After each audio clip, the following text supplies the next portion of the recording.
प्रतिवर्ष मकर संक्रांति के एक दिन पहले यानी 13 जनवरी को लोहड़ी का त्यौहार मनाया जाता है। ये उत्तर भारत के पंजाब क्षेत्र का एक प्रसिद्ध त्यौहार है। पौष मास के अंतिम दिन सूर्यास्त के बाद यानी माघ संक्रांति से पहले यह पर्व मनाया जाता है। पंजाबियों के लिए लोहड़ी का उत्सव बेहद महत्व रखता है। ये पर्व फसलों के पकने के उत्सव के रूप में मनाया जाता है। साथ ही जिस घर में बच्चा पैदा हुआ हो या नई शादी हुई हो, उसके घर विशेष सेलिब्रेशन होता है। लोहड़ी का अर्थ।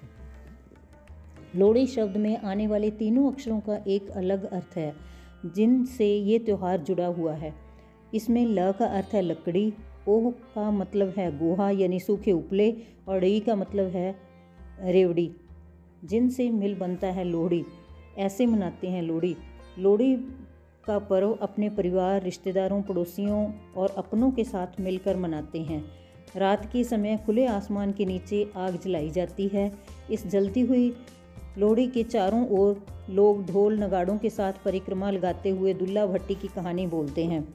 रेवड़ी, मूंगफली, गच्चक को अग्नि में समर्पित करते हैं और फिर वहीं उसका प्रसाद बनाकर बांटते हैं। फसल की बुआई कटाई का त्यौहार। लोहड़ी त्यौहार फसल की बुआई और उसकी कटाई से जुड़ा हुआ पर्व है। लोहड़ी की रात को साल की सबसे लंबी रात होती है।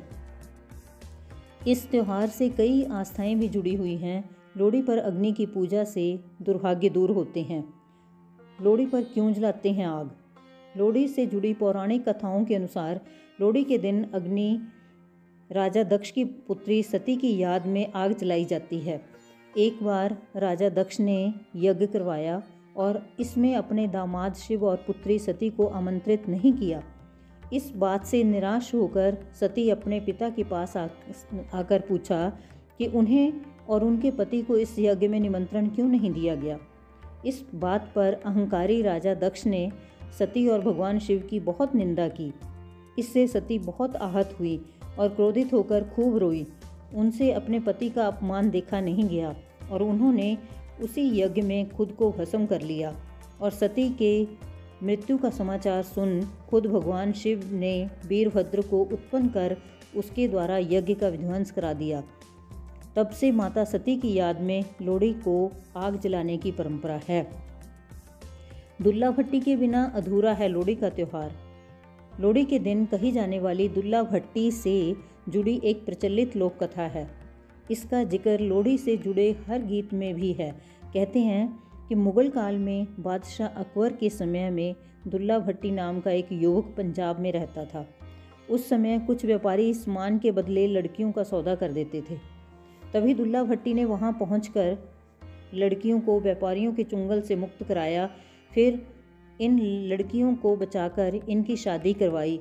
इस घटना के बाद से दुल्ला को भट्टी के नायक की उपाधि दी गई और हर बार लोहड़ी पर उसकी याद में कथा सुनाई जाती है। तभी से हर साल लोहड़ी के त्यौहार पर उनकी कहानी सुनाई जाती है। दुल्ला भट्टी की कहानी सुनाए बिना लोहड़ी का त्यौहार पूरा नहीं होता है। लोहड़ी के मौके पर यह गीत आज भी जब वातावरण में गूंजता है तो दुल्ला भट्टी के प्रति लोगों की अपार श्रद्धा का आभास स्वतः ही हो जाता है। लोहड़ी के दिन नवविवाहित जोड़े के सुखद दाम्पत्य की कामना की जाती है और नवजात शिशु के अच्छे भविष्य की प्रार्थना की जाती है। लोहड़ी त्यौहार खुशहाली भरा त्यौहार है, एकता का प्रतीक है, जश्न का प्रतीक है। इसी दिन सभी एकत्रित होकर जश्न मनाते हैं, भंगड़ा करते हैं, गीत गाते हैं और रेवड़ी, मूंगफली आदि खाते हैं। धन्यवाद।